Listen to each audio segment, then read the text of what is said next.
नमस्कार दोस्तों। आज की जो कहानी होने वाली है वो बहुत ही भयानक होने वाली है। ये एक सच्ची घटना पर आधारित है, तो आप सभी पूरी देखना और अंत तक देखना। दोस्तों, मेरा नाम लखन है और मैं अपनी नानी के यहाँ पढ़ता हूँ।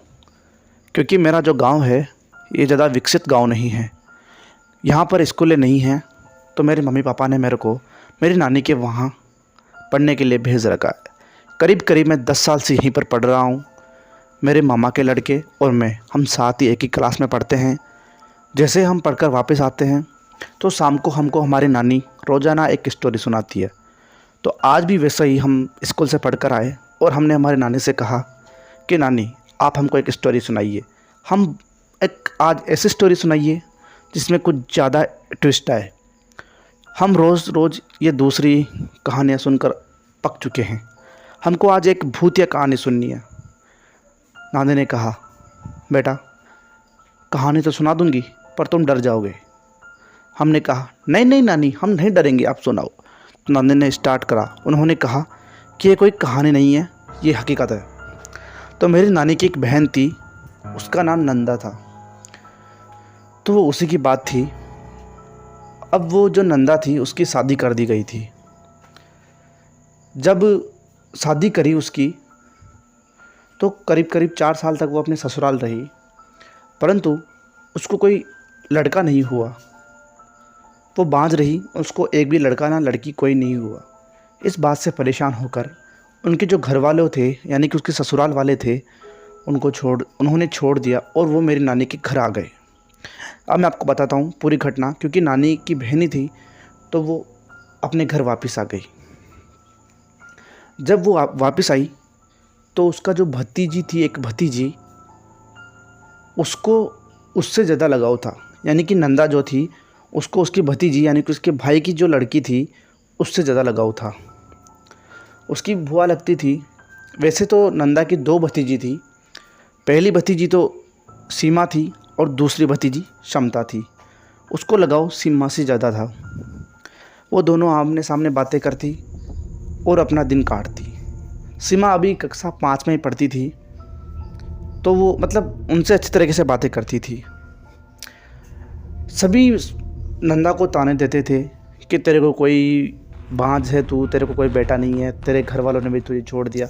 इसी बात से परेशान होकर एक दिन नंदा ने अपने भाई के घर के अंदर ही, यानी कि अपने पीर के अंदर ही फांसी लगा ली और जान दे दी। करीब करीब 2-3 महीने बीते थे। सीमा की तबीयत एकदम से बिगड़ने लगी और वो अजीब तरीके से व्यवहार करने लगी। अगर वो घर के किसी भी सदस्य को देखती तो इतनी गहराई से देखती जैसे कि कोई अलग निगाह से देख रही हो। सबको परेशानी थी कि ये हो क्या रहा है। एक दिन की बात थी, सीमा अपने टेबल पर ही खाना खा रही थी। तभी वो उठकर अपने रूम की तरफ जाने लगी। माँ ने पूछा, कहाँ जा रही है तू?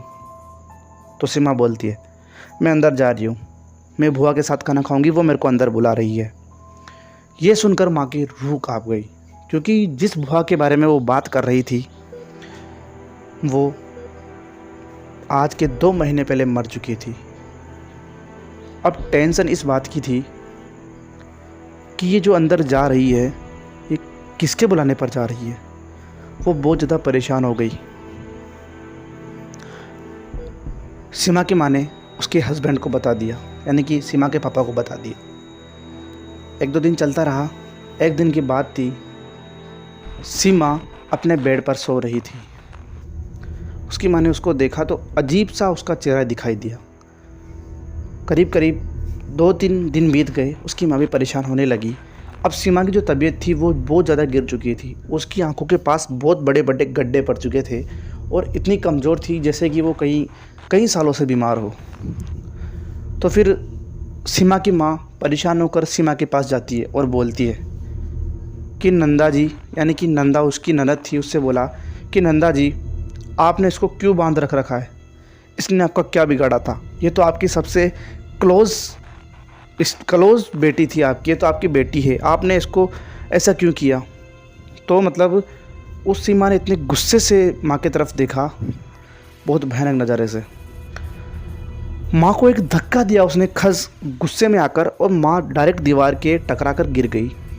माँ को भी पूरा होश आया नहीं था, मतलब अभी पूरा होश था, थोड़ा थोड़ा बेहोश होने लग रही थी वो। तभी सीमा बोलती है, मैंने क्या बिगाड़ा था किसी का, मुझे क्यों अलग किया सीमा से, ऐसा कहने लगी। माँ के टकराने की आवाज़ सुनकर पिताजी भी आ गए थे, और जो दूसरी बहन थी समता, वो भी आ गई थी। अब बात इस बात की थी कि अब किया क्या जाए। पापा वहाँ पर पहुँचे तो पापा के सामने ही सीमा उछलकर माँ की छाती पर बैठ गई और माँ की गर्दन दबाने लगी। माँ तड़प रही थी। तभी पिताजी भागकर गंगा जल लाते हैं और सीमा के ऊपर डाल देते हैं। सीमा थोड़ी देर के लिए रेस्ट मतलब दूर हो जाती है माँ से। तभी पापा को एकदम से याद आता है कि जो पास में भैरव बाबा है, वहाँ का जो पुजारी है, वो इन बातों के ज़्यादा एक्सपर्ट है। तो पापा उस पुजारी के पास गए। पुजारी देखने में इतना भयानक था, वो खुद एक तांत्रिक से कम नहीं था। उसकी शक्ल देखने पर पापा को खुद को डर लगता था। बड़ी बड़ी दाढ़ी, सिर पर काला टीका, कानों में लंबे लंबे अजीब से कानों में पहन रखे थे उसने। और उसकी जो चेहरा था वो इतना भयानक था, उसके चेहरे पर बड़े बड़े गड्ढे पड़े हुए थे। पापा ने जाते ही उनको प्रणाम किया और पूरी बात बताई। वो पापा के साथ जल्दी से घर पर आए। उन्होंने सीधा उसके ऊपर गंगा जल डाल दिया। गंगा जल डालते ही सीमा बहुत ज़ोर ज़ोर से चिल्लाने लगी, इतनी ज़ोर से कि कोई उसको अलग कर रहा हो उसकी बॉडी से। गंगा जल डालने पर वो इतनी ज़ोर से चिल्ला रही थी कि जैसे प्राण निकलेंगे सीमा के। परंतु बाबा जी रुके नहीं, मंत्र पढ़ते गए और सीमा के ऊपर वो डालते रहे गंगा जल। एकदम से सीमा घायल हो गई और उन्होंने बाबा जी ने पूछा कि क्यों मारना चाहते हो, क्यों ले जाना चाहती है तू सीमा को। तो फिर सीमा ने कहा कि ये मेरे लिए खाना ला रही थी, इसको क्यों रोका बीच में और मेरे से क्यों अलग किया। मेरे को सीमा सबसे प्यारी है, अब मैं इसको लेकर ही जाऊंगी, ऐसा कहने लगा। बाबा जी ने फिर से मंत्र पढ़े और उसके ऊपर ज़ोर ज़ोर से मंत्र पढ़ते हुए उसके ऊपर गंगा जल डालने लगे और वो धीरे धीरे शांत होने लगी। बाबा जी ने उसके गले में एक मोतियों की माला डाल दी और एक तागा निकाला काले कलर का, उसको 108 गांठें लगाकर उसके हाथ में बांध दिया। मंत्र पढ़ते गए और उसके शरीर से धीरे धीरे आत्मा निकलती गई और उस माला में उन्होंने कैद करके अपने एक थैले में डाल दिया। अब सीमा बिल्कुल घायल होकर गिर चुकी थी। उसके बाद बाबा जी ने कहा अभी ये ठीक है और अभी कुछ नहीं बिगाड़ेगी। उसके बाद दोस्तों सीमा की जान बच गई और माँ को हॉस्पिटल ले जाया गया ताकि माँ भी बच सके। फिर नानी बोलती है, बताओ लगा ना डर? तो बच्चों ने कहा हाँ नानी, थोड़ा थोड़ा डर तो लगा, परंतु जो मैं था, मेरे मन में एक सवाल था। मैंने कहा कि नानी एक बात बताओ, जब सीमा की जो आपकी बहन थी नंदा, उसका तो ज़्यादा क्लोज थे, फिर वो सीमा के ऊपर ही हावी कैसे हो गए, मतलब सीमा को क्यों ले जाना चाहती थी? नानी ने कहा हम जिसको ज़्यादा प्रेम करते हैं ना, वो मरने के बाद भी हमारे साथ रहना चाहता है, इसलिए। अब सो जाओ बच्चों, अब अगली कहानी अगली बार सुनाएंगे। ऐसे कहकर नानी ने कहानी ख़त्म कर दी। अब दोस्तों, अब कहानी आपको कैसी लगी? कहानी अच्छी लगी हो तो वीडियो को लाइक कर दे, चैनल को सब्सक्राइब कर दे, एक प्यारा सा कमेंट भी कर ही देना, आपकी कृपा हो जाएगी मेरे पे। मिलता हूँ आपसे अगली कहानी में, तब तक के लिए बाय बाय।